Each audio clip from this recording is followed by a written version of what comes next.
이 은혜에 들어감을 얻었으며 하나님의 영광을 바라고 즐거워하느니라. 아멘. 이 시간 예배하고 계신 여러분과 또 예배하기 위하여 이제 또 라이브톡 앞에 앉아있는 여러분을 진심으로 환영하고 축복합니다. 여러분이 이 말씀이 여러분에게 그 은혜와 소망이 되시는 믿음을 견고하게 하시는 말씀 되시기를 간절히 축원합니다. 우리는 지난주에 이어서 계속해서 믿음으로 말미암은 칭의, 의롭다 이신 칭의의 결과가 무엇인지, 우리에게 어떤 효과로 나타나는지에 대하여 살펴보고 있습니다. 지난주에는 예수 그리스도로 말미암아 의롭게 된 자는 하나님과 적대 관계를 끝내고 화목의 관계, 화평의 관계에 들어서는 것에 대하여 살펴보았습니다. 오늘은 칭의가 가져다주는 두 번째 은혜로서 예수 그리스도로 말미암아 의롭게 된 자는 하나님의 은혜의 세계 앞에 들어가서 그 앞에 견고히 서 있을 수 있게 된다는 것입니다. 2절 말씀에 이 은혜에 들어감을 얻었으며, 여기 들어간다는 프로사고계입니다. 이는 접근권, 가까이 감, 영어로는 액세스입니다. 여러분, 이 액세스라는 단어가 어디서 나오죠? 컴퓨터에서 나오죠. 예. 우리가 들어감을 얻었다라는 것은 we have had our access, 접근권을 갖게 되었다라는 뜻입니다.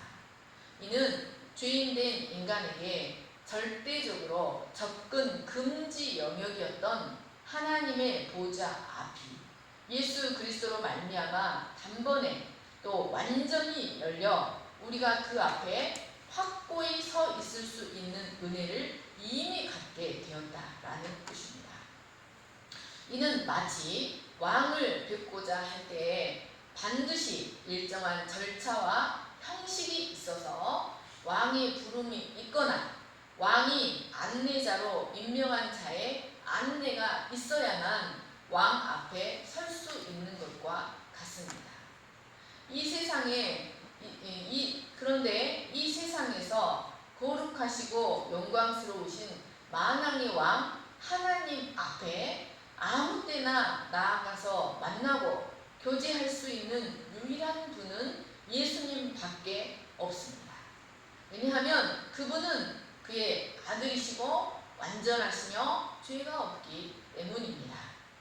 여러분, 그런데 하나님은 이 예수 그리스도를, 우리 인생들을 하나님 앞으로 인도하는 유일한 안내자로 삼으셨습니다. 그런데 예수님은 우리를 하나님 앞으로 인도해 드리시기 위하여 하나님과 우리 사이의 장벽의 문제인 우리의 모든 죄 문제를 십자가에서 완전히 단번에 해결하셨습니다. 그리고 우리를 하나님 앞으로 데리고 가시기 위하여 자기의 의로 우리에게 예복을 입히시고 우리를 하나님 앞으로 데려가셨습니다. 우리는 우리의 의로움 때문이 아니라 바로 이 예수 그리스도의 의 때문에 하나님 앞으로 들어가 그 앞에 담대히 서 있을 수 있게 되었습니다. 에베소서 3장 12절을 보십시오. 우리가 그 안에서 그를 믿음으로 말미암아 담대함과 확신을 가지고 하나님께 나아감을 얻느니라. 여러분, 이것이 바로 이 신칭의가 우리에게 가져다주는 두 번째 참으로 놀라운 은혜입니다.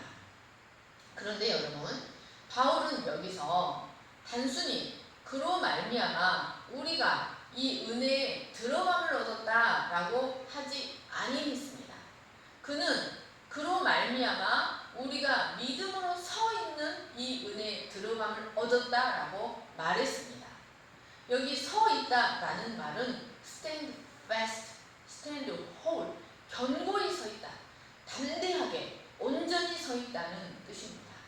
사랑하는 여러분, 근본적으로 죄인된 우리 인생들에게 하나님의 보좌는 언제나 두려운 심판대가 될 수밖에 없습니다.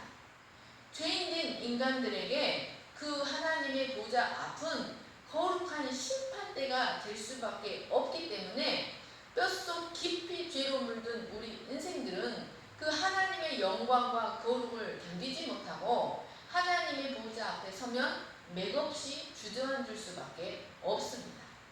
그런데 이런 우리가 그 하나님 앞에 담대히 견고히 온전히 서 있다는 것입니다. 이 말은 그 앞에서 쫓겨날 여지도 전혀 없다는 것을 의미하기도 합니다. 여러분, 하나님의 은혜를 받기 위해서 살짝쿵 몰래 들어가서 구석에 조용히 쪼그라져 있는 것이 아닙니다. 단지 몇 시간만을 서 있도록 몇 시간만을 은혜를 누리도록 허락받은 것도 아닙니다.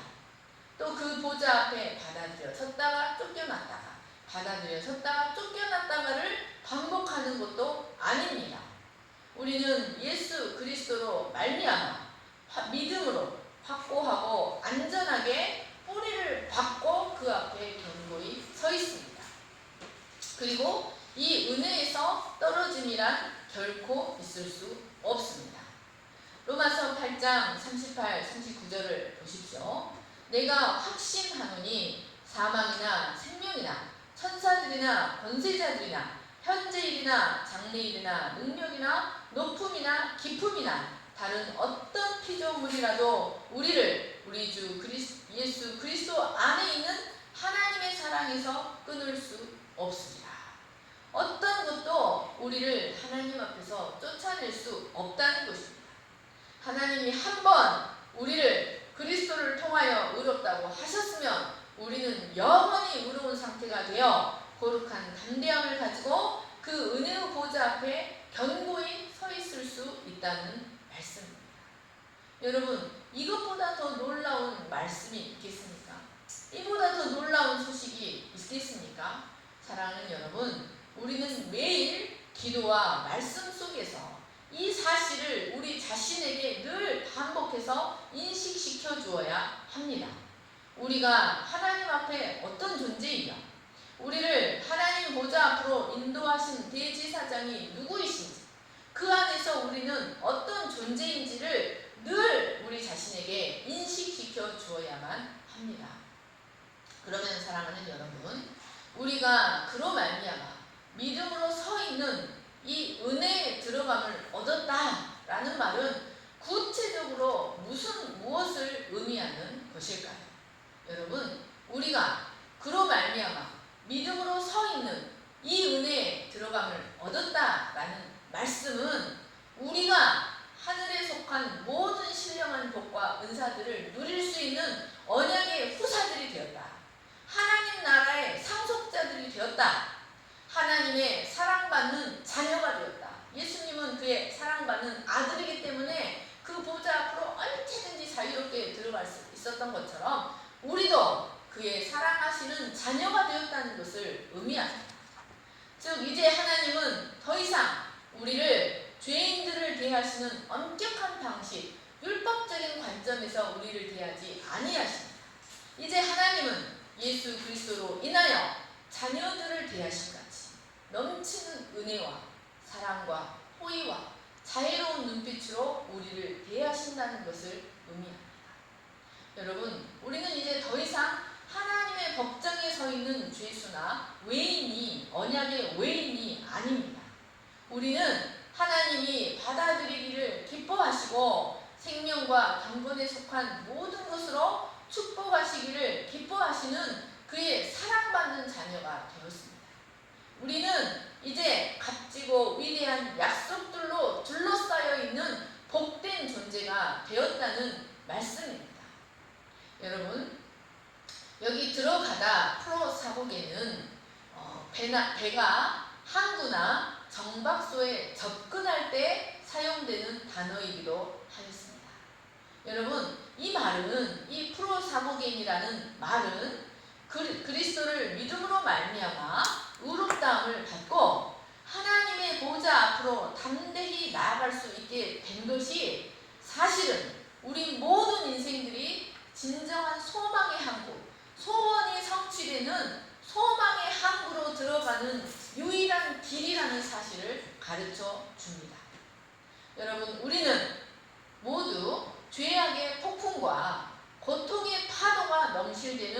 이 넓은 망망대해를 외롭게 항해하는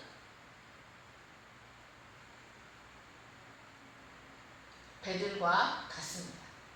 여러분, 이런 넓은 그 고통의 파도가 넘실대는 이 망망대해에서 우리 인생들의 소망은 하나같이 소망이 성취되는 항구에 들어가는 것입니다.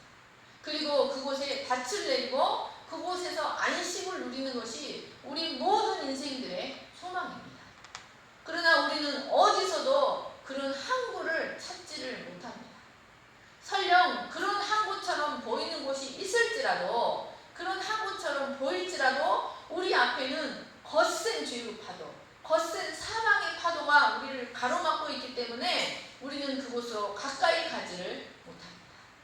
그런데 예수님께서 우리의 모든 죄 문제를 해결해 주심으로 말미암아 우리 모두를 소망의 항구로 가까이 갈 수 있도록 길을 열어주시고 그곳까지 우리를 안전하게 인도하실 뿐만 아니라 그곳에 뿌리를 받고 견고히 서 있을 수 있게 해주시는 곳입니다. 사랑하는 여러분, 우리가 그러한 존재라는 사실을 깊이 기억하시고 우리가 놀라운 하나님의 값지고 위대한 약속들로 둘러싸인 하나님 나라의 상속자가 되었다는 사실을 깊이 기억하시기를 간절히 축원합니다. 여러분, 그런데 우리가 이처럼 믿음으로 하나님의 은혜의 보좌 앞에 담대히 서 있는 것이 얼마나 큰 은혜인지를 알려면 구약의 성막 제도를 살펴볼 필요가 있습니다. 여러분, 광야의 성막은 어제 제가 핸드폰으로 보내드렸던 것처럼 그 뜰의 길이가 100규빗입니다. 남쪽과 북쪽은 100규빗, 즉 50m입니다.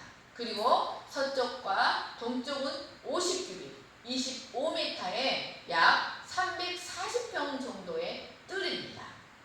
이 성막은 남쪽과 북쪽에는 각각 20개의 기둥과 20개의 포장, 서쪽에는 10개의 기둥과 10개의 포장, 그리고 정면인 동쪽에는 양쪽으로부터 각각 15규빗, 그러니까 7.5m에 각각 3개의 기둥과 3개의 포장, 3개의 기둥과 3개의 포장이면 6개 분이 남아있죠.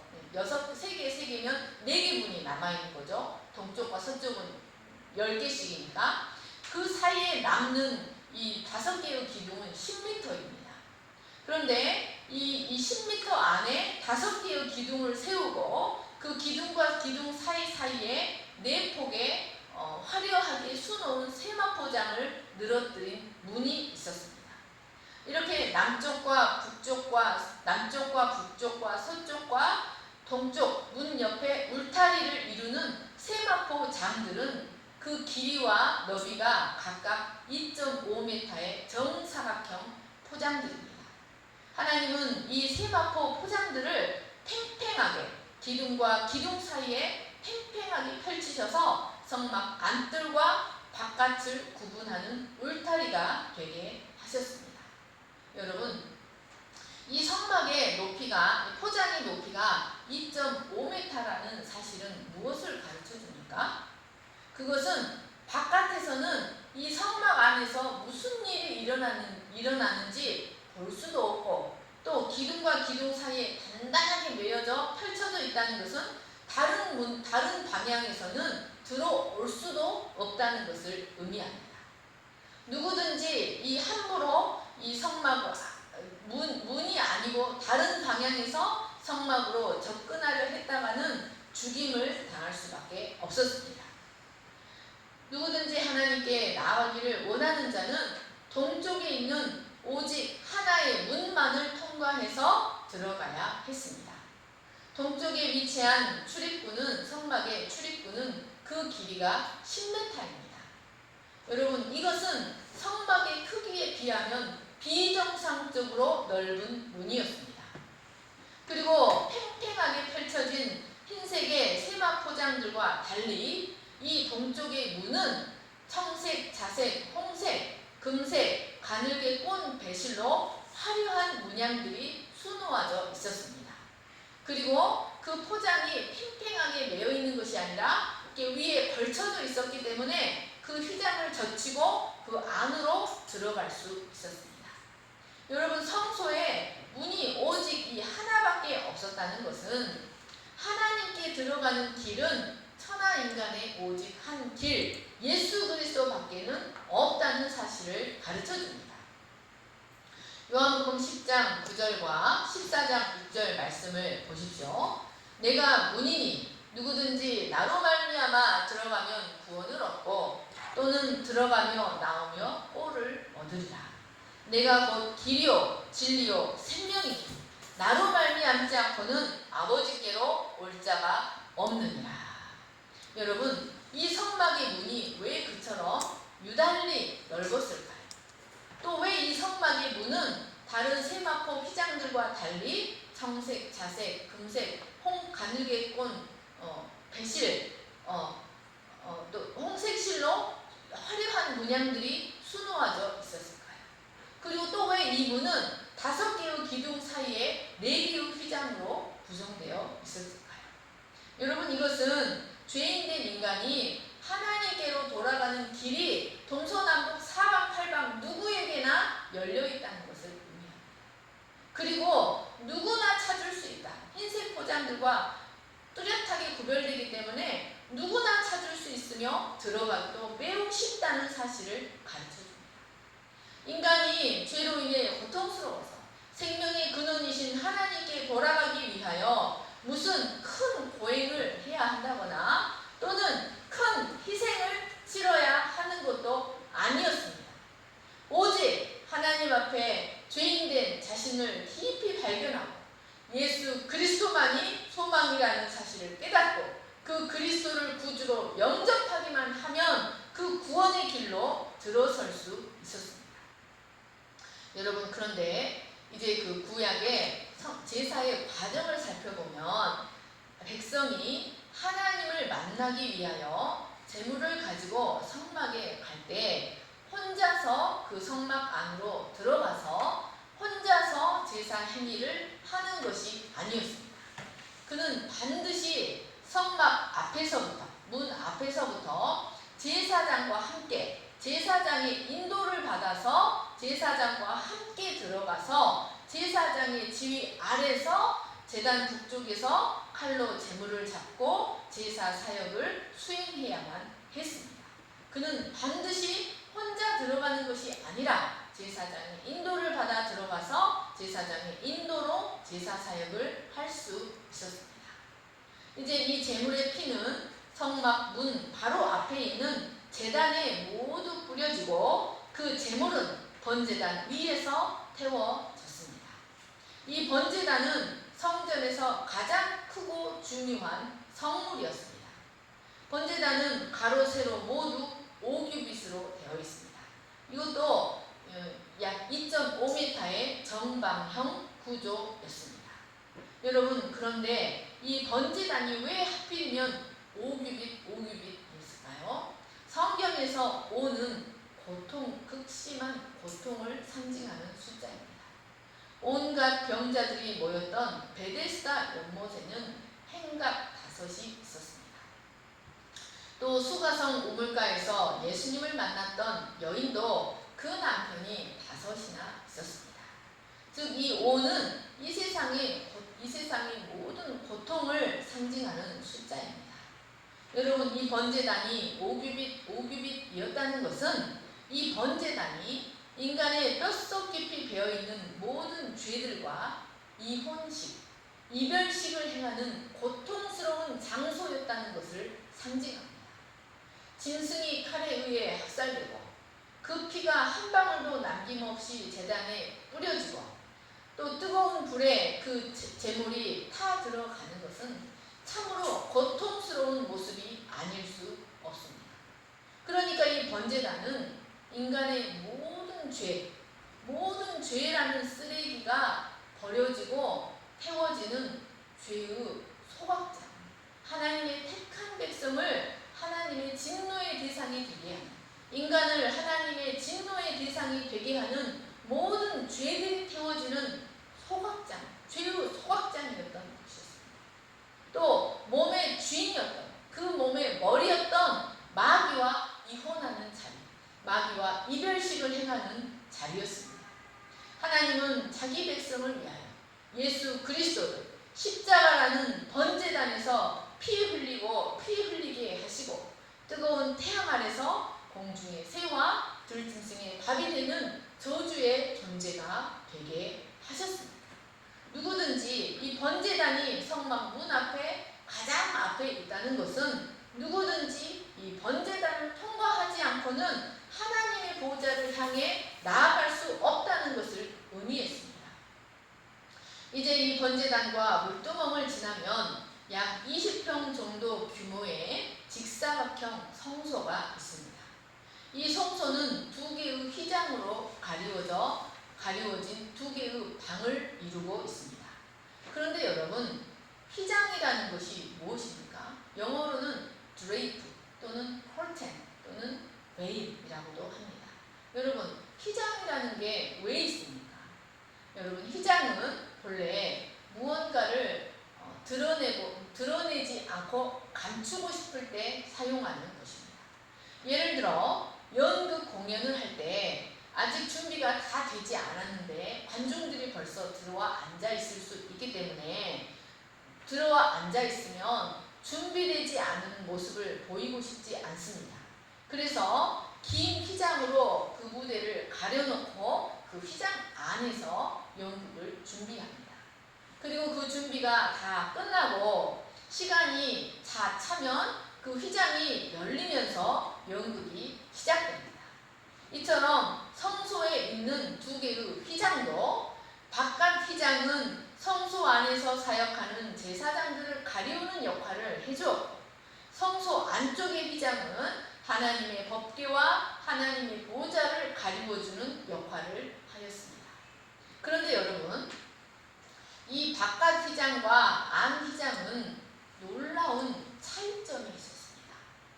그것은 바깥 휘장에는 천사 무늬가 없다는 것입니다. 청색, 자색, 홍색, 금색, 가늘게 꼰 배실로 아름다운 문양들로 수놓아져 있지만 바깥 휘장에는 천사의 문양이 없고 안쪽 휘장에만 천사의 문양이 수놓아져 있다는 것입니다.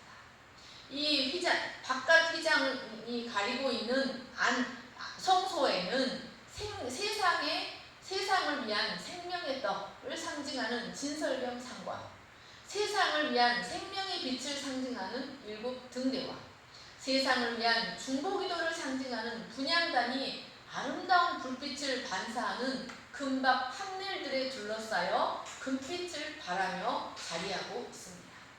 이것들은 모두 우리 주 예수 그리스도의 아름다운 사역들을 상징합니다. 여러분, 이 성소를 가리고 있는 아름다운 바깥 휘장을 한번 생각해 보십시오. 이 아름다운 색색의 휘장은 성막 뜰에서 이 사역하고 있는 사람들의 시선을 끌며 나도 저곳으로 한번 들어가 보고 싶다. 누구든지 이 좋은 곳으로 한번 와보라고 손짓하는 듯한 모습의 휘장이 아니었겠습니까? 그런데 이 휘장 안쪽으로는 아무나 들어가지 못합니다. 오직 하나님에 의해 특별히 구별되었던 제사장들만이 번제단에서 제물을 드린 후에 그 제물의 피를 의지하고 제단에서 피운 숯불들을 가지고 또 물두멍에서 손발을 깨끗이 씻은 후에야 그 안으로 아침 저녁으로 한 번씩만 들어갈 수가 있었습니다. 자, 그리고 그 성소 안에 분향단 바로 앞에 있는 또 다른 휘장, 천정에서부터 바닥까지 닿도록 완전히 그 안을 감추도록 드리워져 있는 이 휘장은 그 안에 있는 법궤와 속죄소를 가리우는 기능을 하였습니다. 이 휘장 안쪽 지성소는 그 넓이와 길이와 높이가 모두 10규빗입니다. 즉 길이와 높이와 넓이가 모두 5m인 정육면체 구조였던 것입니다. 여러분, 이 지성소도 성소와 마찬가지로 모두 완전한 밀실이었습니다. 그런데 성소는 무엇이 그러니까 금으로 구성되어 있다 할지라도 성소도 밀실이요, 지성소도 완전한 밀실이에요. 그런데 이 성소는 무엇이 이 성소를 밝히냐? 7등대의 등불이 이 성소를 밝혀주는 거예요. 그런데 지성소 안도 완전한 밀실인데 지성소 안은 무엇이 비추어주고 있을까요? 캄캄했을까요? 지성소 안은 캄캄했을까요? 여러분, 지성소 안에도 장엄한 빛이 비추고 있었습니다. 그런데 그 빛은 어떤 자연적인 빛이나 성소의 등불처럼 인공적으로 비추는 빛이 아니었습니다. 지성소를 비추는 빛은 속죄소, 그 법궤 뚜껑, 이것을 속죄소라고 하고 시은좌, 하나님의 보좌, 은혜를 베푸시는 하나님의 보좌라고도 하는데 이 속죄소로부터 장엄하고 영광스러운 빛이 나와서 그 지성소를 비추고 있었습니다. 여러분, 이 하나님의 보좌로부터 나오는 구름기둥, 불기둥, 이 하나님의 영광의 보좌로부터 불기둥이 나와서 솟아올라서 광야에 넓게 장막을 치고 있는 온 이스라엘을 하나님의 보좌로부터 나오는 구름기둥, 불기둥이 온 이스라엘을 자애롭게 덮고 있었던 것이었습니다. 이 지성소 안의 빛은 하나님의 보좌로부터 나오는 빛이 지성소를 감싸고 있었습니다. 이렇게 성소와 지성소를 구분해주는 휘장에는 바깥 휘장과 달리 천사들이 아주 아름다운 색실로 수놓아져 있었습니다. 여러분, 이렇게 아름다운 그룹들은 성소에서 사역하는 제사장들의 시선을 끌게 하였을 것입니다. 그 성소에서 사역하는 제사장들은 도대체 저 안은 얼마나 아름다울까 하는 기대감을 갖게 하였을 것입니다. 그러나 그 휘장의 아름다움에 반하여 그곳에 가까이 가려 하면 하나님은 더 이상 내게 가까이 오지 말라고 휘장에 새겨진 그룹으로 그를 막으셨습니다. 이쪽으로 오라고 손짓하는 듯한 그 그룹들은 죄인들이 접근하려고 하면 막상 하나님의 거룩을 파수하는 수호 천사들로 변해버리고 말았습니다. 만약에 누구든지 함부로 그 휘장을 쳐들고 안으로 들어가려 한다면 그는 그 자리에서 사람의 손이 닿지 않은 채 바로 즉사할 수밖에 없었습니다. 이 휘장 안은 오직 1년에 단 한 번 대제사장이 먼저 5가지 향나는 재료로 만들어진 향으로 향내나는 연기를 가득 피워서 하나님의 시야를 가리운 후에 제물의 피를 가지고 그 피를 속죄소에 뿌린 후에야 안전하게 사역할 수 있었습니다. 대제사장은 1년에 한 번 그곳에 들어가 온전히 서서 사역을 감당하기 위해서 자신에게서 부정한 것이 나오지 못하도록 뜬 눈으로 밤을 지새우며 일주일 동안을 자신을 정결케 하며 준비해야 했습니다. 그리고 백성들도 이 대제사장이 한 1년 하나님 앞에 들어가는 날을 위하여 한 달 전부터 사람과 하나님 앞에 지은 죄를 회개하며 그 대속죄일 당일에는 25시간 금식을 하며 하나님 앞에 기다려야 했습니다. 하나님의 보좌는 거룩하신 하나님, 어린 양의 피로 언약을 맺은 자신의 백성을 다스리시기 위하여 임재하여 계신 곳이었습니다. 그 보좌는 하나님의 자비와 진리, 하나님의 의와 화평이 완전한 조화를 이루며 자기 백성을 은혜로 통치하시는 곳이었습니다. 출애굽기 25장 22절을 보십시오. 거기서 내가 너와 만나고 속죄소 위 곧 증거계 위에 있는 두 그룹 사이에서 내가 이스라엘 자손을 위하여 내게 명할 모든 일을 내게 이루리라. 여러분, 하나님의 자비와 진리, 하나님의 의와 화평이 완전한 조화를 이루며 자기 백성을 은혜롭게 통치하시는 그 하나님의 보좌는 대제사장이 오직 1년에 단 한 번 두렵고 떨림으로 설 수 있는 곳이었습니다. 여러분, 이런 지성소를 가리고 있는 휘장의 그룹은 무엇이 생각나? 휘장의 그룹을 보고 여러분은 무엇이 생각나십니까? 창세기 창세기 3장 24절을 보십시오. 이같이 하나님이 그 사람을 쫓아내시고 에덴 동산 동쪽에 그룹들과 두루 도는 불칼을 두어 생명나무의 길을 지키게 하시니라. 여러분, 이 지성소를 가리고 있는 휘장은 창세기 3장에 범죄한 아담을 쫓아내시고 죄인들이 에덴에 다시 접근하지 못하도록 그룹들을 보내 막게 하신 장면이 생각나게 합니다. 여러분, 이는 죄인된 인간이 거룩한 인간 하나님과 결코 함께할 수 없기 때문에 인간을 그 하나님의 거룩으로부터 지키기 위하여 에덴 동산 동쪽 문에, 동쪽은 문입니다. 동쪽에 문에 그룹들과 두루 도는 불칼을 두어 그 길을 지키게 하셨던 것이었습니다. 여러분, 이는 죄인된 인간은 결코 하나님 앞에 접근할 수 없다는 사실을 가르쳐 줍니다. 그런데 여러분, 이 창세기 3장의 그룹과 광야 지성소 휘장의 그룹은 같은 그룹입니다.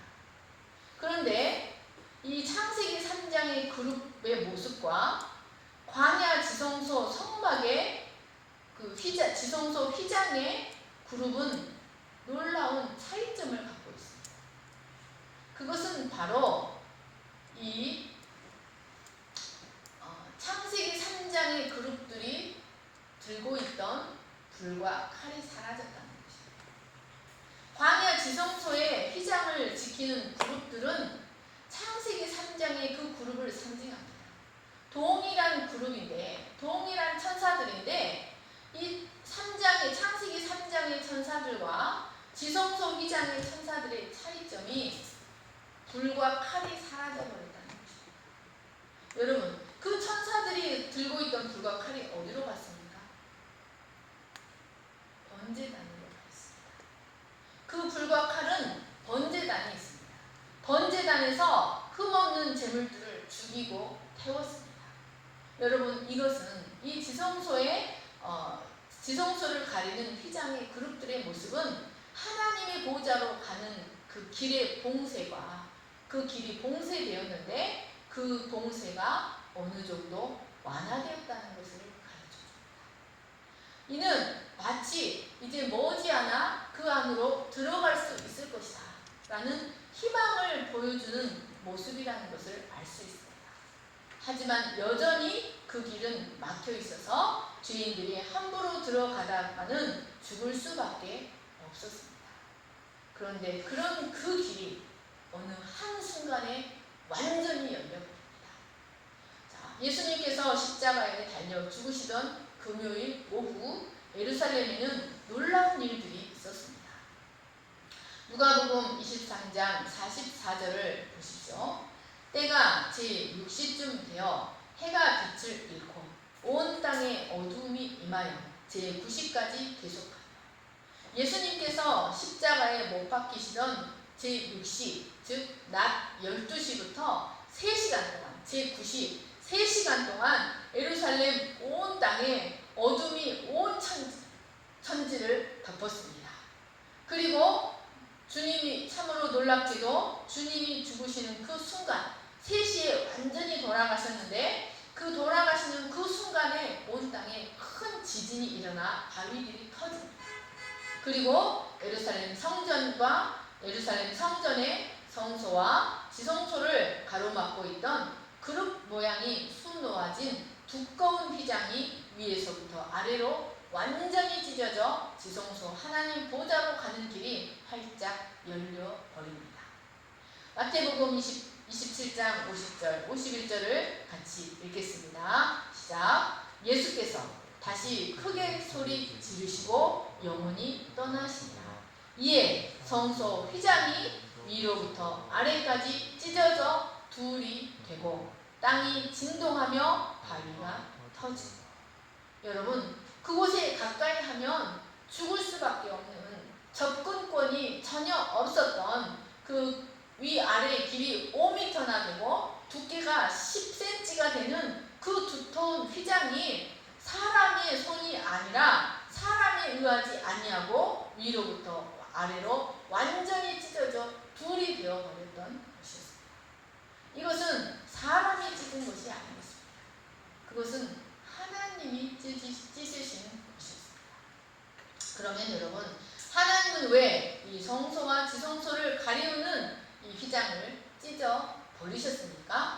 자, 히브리서 10장 19절입니다. 시작. 우리가 예수의 피를 힘입어 성소에 들어갈 담력을 얻었나니 그 길은 우리를 위하여 휘장 가운데로 열어놓으신 새롭고 산 길이요 휘장은 곧 저의 육체입니다.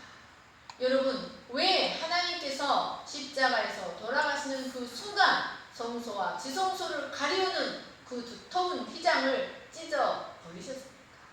그것은 더 이상 그 휘장이 필요가 없기 때문이었습니다. 더 이상 하나님과 인간 사이를 가로막는 죄 문제가 모두 해결되었기 때문에 더 이상 그 두터운 휘장으로 자신을 가려놓을 필요가 없으셨기 때문이었습니다. 그 두꺼운 휘장은 그리스도의 몸 안에서 완전히 둘로 찢어져 버렸습니다. 예수님은 자신의 몸 안에서 하나님의 백성들로 하여금 하나님께로 나아가는 길을 활짝 열어주셨습니다. 그리고 이제 우리는 바로 이 예수 그리스도 안에서 예수 그리스도의 안내를 따라 하나님의 보좌 앞으로 담대히 나가서 그 앞에 뿌리를 받고 견고히 서서 쫓겨나지 않고 은혜의 통치를 받으며 하늘에 속한 모든 신령한 복을 누리는 하나님 나라의 상속자 언약의 후사가 되었습니다. 여러분, 우리가 언약의 항구로, 소망의 항구로 들어갈 수 있는 이유가 무엇입니까? 우리 인생 가운데서 하나님의 복락을 누리고 우리의 소망이 삶의 여정마다 이루어지는 이유가 무엇입니까? 그것은 바로 예수 그리스도로 말미암아 우리의 죄 문제가 해결되고 우리가 하나님의 은혜의 보좌 앞에 언제든지 나갈 수 있는 사랑받는 자녀가 되었기 때문입니다. 여러분, 이것이 바로 예수 그리스도를 믿음으로 말미암아 의롭게 되는 칭의, 위신 칭의가 가져다주는 놀라운 축복이라는 사실을 기억하시기를 간절히 축원합니다. 네, 제가 기도하겠습니다. 사랑과 은혜가 풍성하신 하나님 아버지, 우리가 우리의 영의 눈을 열어주셔서 하나님께서 예수 그리스도를 통하여 우리를 위해서 해놓으신 일이 무엇인지를 깊이 깨닫게 해주시기를 간절히 기도합니다. 하나님, 이것은 사람의 지혜로, 사람의 능력으로 깨달아지고 믿어질 수 있는 일이 아니라 하나님의 성령께서 우리 마음에 역사하셔야 이것이 깨달아지고 이것이 놀라운 감격으로 우리에게 다가오고 이 사실을 은혜 가운데 누릴 수 있다는 이 있음을 고백합니다. 하나님의 성령께서 우리의 마음을 활짝 열어주시고 우리의 영의 눈을 활짝 열어주셔서 우리가 도대체 우리가 받은 은혜가 무엇인지 깊이 깨닫게 하시고 그 언약의 후사가 된 그 축복을 온전히 담대히 누리는 저희들이 되게 하여 주시기를 간절하게 기도합니다. 이제 하나님의 엄격한 징계를 받는 저주를 받는 율법의 자녀가 율법의 대상이 아니라 하나님의 사랑받는 자녀가 되었다는 사실을 깊이 깨닫게 하여 주시옵소서. 하나님의 이 은혜의 통치, 하나님의 은혜가 우리 안에 강같이 흘러넘치게 하여 주시기를 간절히 기도합니다. 감사하며 거룩하신 예수님의 이름으로 기도합니다. 아멘.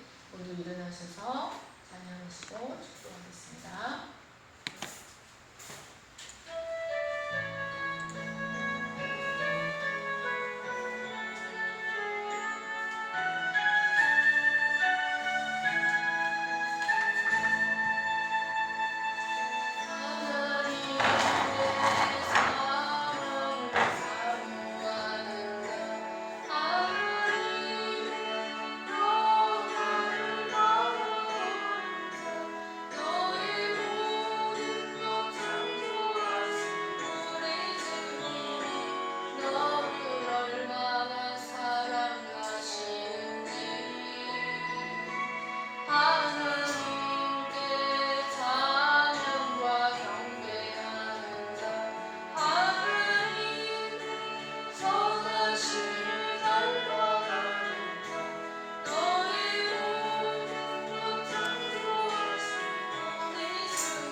구원받은 하나님의 백성이 되었으면서도 우리가 받은 구원이 무엇인지 잘 모르고 우리에게 우리 손에 놀라운 보증수표, 놀라운 특권이 주어져 있음에도 그 특권을 사용하지 못하고 마귀에게 속임을 당해서 여전히 두렵고 오그라져서 쭈그라져서 살아가고 있는 모습일 때가 많습니다.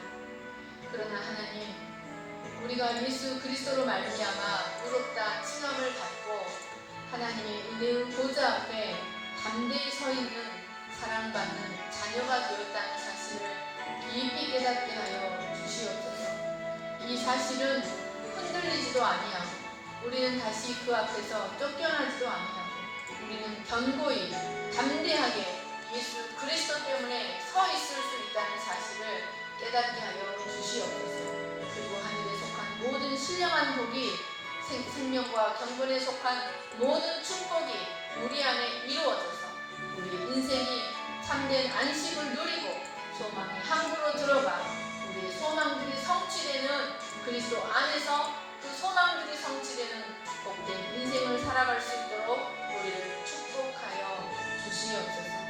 이제는 우리 주 예수 그리스도의 은혜와 하나님 아버지의 거룩하신 사랑과 성령의 감동과 교통하심, 이제 하나님의 심판을 받는 죄수가 아니라 하나님의 사랑받는 자녀로 은혜의 보좌 앞에 담대히 서 있을 수 있게 되었다는 사실을 깨닫는 모든 하나님의 백성들 위해 영원토록 함께 하시기를 간절히 축원하옵나이다.